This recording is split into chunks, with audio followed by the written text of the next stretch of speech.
Good morning. Dr. Ladki, when preparing for this podcast, I noticed a pattern in your journey. You didn't just lead institutions, you built them, strengthened them, and you stayed committed to education in Lebanon, even through very complex times. Today, I want to go beyond titles and roles to explore the experiences and the moments that shaped the great leader you are today and the human you are today. Are you ready? I'm ready for it, and thank you for coming. And with open arms, I'm delighted to share with you my journey in life, and I'm certain it will inspire younger generation to follow path. Exactly. Let's start with our first question Go ahead. about the young Dr. Ladki. Okay, how would you describe your journey as a student from school to university and your experience traveling to the US and how these stages shaped the person you are today? I think this is a fantastic question. Always one reflect on his beginnings. Uh, I come from a modest family. I'm the product of a public school, but I've always been a fighter. I knew what I wanted in life, and I worked hard all the way to achieve what I achieved. I was fortunate in life that a philanthropist by the name of Rafik Hariri came across in my life, and he sponsored my education. And I knew then this is an opportunity that would not come twice in life, and it should not be missed, and I should maximize on that. So when I started being a student, Hariri Foundation scholar, I went to the States, I was determined to succeed. So I worked day and night to make it happen, and to succeed with flying colors, not just because passing grades. I have to succeed with good grades, so to open more venues for me, and that's what I did. Great. So now for our second question. You spent many years building programs and institutions behind the scenes. When you were still early in your academic career, did you ever imagine yourself leading a university one day, or did that vision grow later by time? See, in the West, they have the mentorship program. Mentoring is very important. And I was fortunate enough to be mentored by people till today. I recall them. Some of them have passed away. I still recall my advisor, who's the department chair, Dr. Baker McCorney. I still recall Dr. Lee Nichols. I still recall Dr. Joe Holland. I still recall Dr. Bill Gardner. These people came in my life at certain points, and they inspired me. And they said, for example, it was Lee Nichols who said, Saeed, why don't you do a graduate degree? I said, what is that? So he advised me to go pursue a master's degree. And then Joe Holland and Dean Samenthink, these people came in my life and said, yeah, you could do that, experiment with that. And then you see, I could do that. And then one thing led to another. I became a faculty at one of the universities in the States. And then I said, well, I never taught a class before. So they assigned me to teach as a class in during my graduate studies, experimental as a TA. So I did that as TA. And one thing led to another. I came back to Lebanon. I'd served at my previous employer for 29 years in various capacities till I assumed the leadership of one of the best business schools in the country. And now here I'm at RHU. I really wanted to serve and to make an impact. You stayed committed to higher education in Lebanon for decades, even when many left and chose different paths. What motivated you the most, and what personal sacrifices do you think this involved from you, and what made it worth it? Prime Minister Hariri taught us not to yield, not to surrender. He is a tenacious person. He has a modest beginning like us all. He rose to the top through hard work and through tenacity, through perseverance. And I set my mind. I wanted to come back to Lebanon, and I wanted to serve. I wanted to make Lebanon a better place. And my only skills is knowledge. And my only know-how is to transmit this knowledge to the younger generation. So I'm committed, I don't yield, I don't give up, and I wanted to make sure to equip the younger generation with the best skill sets to make you placeable in the modern workplace, and to provide you with skills that you could not only land a job, to retain the job, and to constantly move forward. That's really inspiring. You became president after years of academic and administrative leadership. Do you think timing matters? And what would have gone wrong if this role had came earlier in your life? Certainly, times matter because over the years, a person gains experiences, knowledge, been through a lot of encounters in life, and like a beautiful flower, it needs time to mature. And with time, you gain new knowledge, new experiences, and you make wiser and smarter decisions. You need not to make reckless decisions. So we're running a large institution, and always we need to be careful about the kind of decisions that we make. And we cannot make decisions based on just how I feel. Our decision has to be made on scientific ground, or ground that's solid, and with the best interest of the institution. So times matter, and times allow us to mature, to become better people, given along the way we're doing what we're supposed to do to mature. Yes, exactly. After building departments, leading schools, and now leading a university, what leadership belief had changed with you over time? And that's interesting. That's interesting. I believe as a leader, you have to be determined to do one thing, to have a vision and to make an impact. So these come hand in hand. A person with a vision, he or she knows where he or she is going. Second, along the way, to implement the vision, you have to make a long-lasting impact. So doing so, people will say, yeah, you know what? This person really is a transformational person. He or she is adding value. You could not be on top and not to add value. To be on top position, you need to turn things around and to move forward. So vision and impact, good sense of direction, experiences and maturity, all that comes together to help you make the right choices, right decisions. Yes, exactly. Now we'll go to the part connection with RHU students. Okay, when you walk across campus and interact with the students, which part of your journey as a student you see in them the most? I tell you, it's so exciting. When I first came to RHU, in the first few months that I was at RHU, I began to walk campus. Yeah. And I look people in the eye, say, good morning, how you doing? And so on. And people look me in the eye, and then they smile, and they are not much responsive.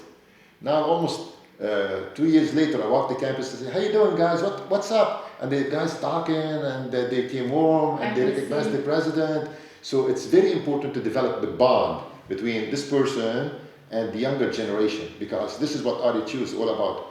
The communication barriers are down, we have open door policy, and we wanted to make sure we empower people. So this is a place that empowers the younger generation, and I wanted to feel comfortable about their domain, about their position, and to speak their mind. So this is, I'm excited outcome. I do care, and I wanted to inspire all, because someone along the way came and inspired me, and I wanted to make an impact along the way. Yes. So this is the purpose. Yes. If you could sit with one RHU student, what would you tell them to worry less about and what to take more seriously out of your own journey? I will tell the student not to worry about the present, because the present is complex. You and I are living in the present. You and I, we don't know what tomorrow look like. But what we wanted to do, we wanted to maximize on the present. What do I mean, maximize on the present? This is the time for the younger generation to maximize on the development on their knowledge wealth. Knowledge is a wealth. At this time, you are here to maximize, to earn, to deposit on that wealth bank. So what I wanted, my advice to the younger generation, take it seriously. Don't bluff it out. Read, maximize, learn, explore, engage, and then eventually you will roll into new position, new roles, new capacities, and so on. Yes. Looking back at your journey, what is one decision or experience you had as a student that still influences the way you guide and inspire students today? Since being a young person, I was inspired by one quote that I read way back then that helped me throughout my life. Until today, I recall that, and I imprint it in my voice, at home. And the quote says, where there is a will, there is a way. So you have the will. The will, you bring it in. It's out there. You decide. I said, I wanted to be that person. I wanted to do this. I wanted to accomplish that. The will is innate. You bring it in. And then the way will come up. What you do, you put the effort. Or what you do, put the effort, put the effort, put the effort, put the effort, and then the way will surface. So where there is a will, there is a way. That's it. Yes, exactly. That's it. Now we'll do a rapid questions segment. Okay, I'll ask you questions. There are 5 questions. You must answer like in 1 or 2 words or 3 words. Are you sure? Okay. All right. Okay. I'll do. We'll start. 1 word you hope RHS students will be described in the future. People with impact. People with Impact. I want them to make an impact. That's nice. A book or idea that shaped how you think. I tell you, there are 2 books that I recommend. Could I go for 2? Yes. All right. Of course. I really recommend these 2 books for everybody to read leisurely over the weekend or whatever, because these books have been transformational in my thinking, the way I think. One book by the name Charles Handy, the author is Charles Handy. It's called The Age of Unreason, because this is a time of unreason. So how could you function and survive in a turbulent time, an unreasoned time? So Charles Handy was instrumental in shaping my thinking, because really Lebanon is a turbulent place, and where logic does not fly. We operate in uncertainty, and Charles Handy showed us the way how you could function during uncertainty. So this is a book I recommend, The Age of Unreason. And the other book is by Alvin Toffler. It's called The Third Wave. This book has impacted a lot of my thinking, a lot of my impact, a lot of my perception of the world. It's called The Third Wave. Okay, a habit you picked up as a student that stayed with you. Mm-hmm. Now this habit in Lebanon, they don't appreciate it. But this is something that I live by all my life. And this is something that I learned in the State. And there is an example to that. I could go. Yes, of course. All right. Please. All right. Here it goes. I done my BS degree. I got my first interview on campus. I made the cut. I was invited for a second interview. I went to the second interview. The second interview was in Boston. So here, at maybe 21 years old, get an airline ticket, flew to Boston, corporate treat, get there. At the time, they give us voucher to rent a car. It was before the age of digital. Rent a car. Then you got to find the headquarters of the company where you need to meet next day. And you said, be there sharp at 8 o'clock. Meeting begins at 8 o'clock. So my advisor, Baker Bokorni, whom we talked about a minute ago, he said, Saeed, you got to be there on time. You got to be there, okay? Make sure to be there. And never been to Boston, never drove in Boston. This is before the days of Google Maps, where you draw a map and you write the whole thing down. So I get there at 7:45. I get there, I get seated, I met the people. At 8 o'clock sharp, the meeting started. And then a fellow student came in, because they brought people from 7 universities, and they have 10 openings, and they brought like 20, 25 people, and they wanted to select enough people among these candidates for the open position. And the person who walked in at 8, they refused to see him. They flew him in, they put him in a hotel, they gave him a car, and he walked in 2 minutes late. They refused to see him. They said, you missed the opportunity, you missed an interview. You go back home. Thank you for coming. Go back home. I learned the concept of time management. I learned throughout my life. Any meeting I have, I will show up 15 minutes ahead of time. Because Baker Bokorni says to young Saeed, always be there 15 minutes ahead of time, and nothing would harm you if you were to wait outside for 15 minutes. So throughout my life, anything that I do, 15 minutes ahead of time, I wait there for 15 minutes till I assume whatever I'm supposed to do.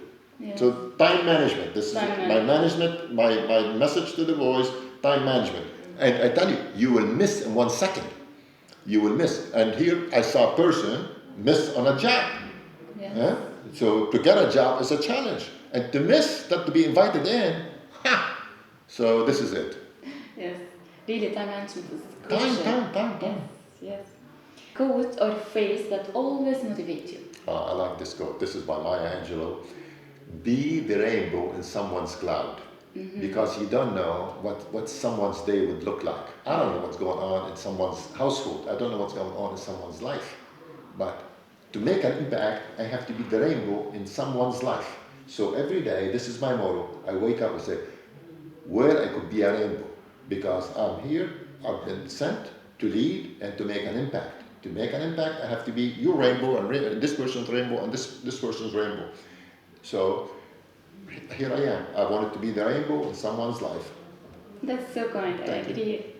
Okay, if you could have one superpower, what could it be?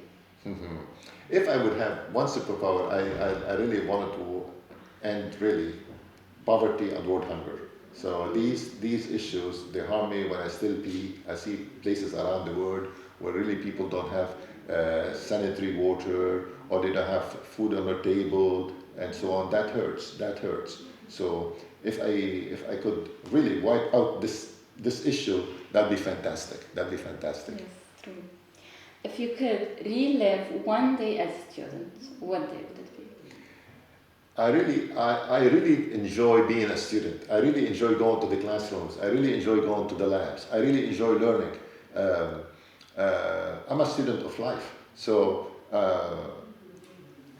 get seated at the terminal in the computer lab, or a young faculty teach me a new tool or a new software or a new application. I feel joy. I feel joy. So learning is ongoing for me, and I really wanted to be this message for everybody, to be a learner, to be a lifelong learner. It's imperative. This is the only way you grow.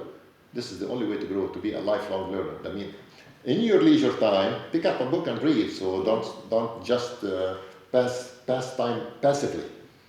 Exactly. Thank you, Dr. Saeed Ladki, for sharing with us moments that don't usually make it into a biography.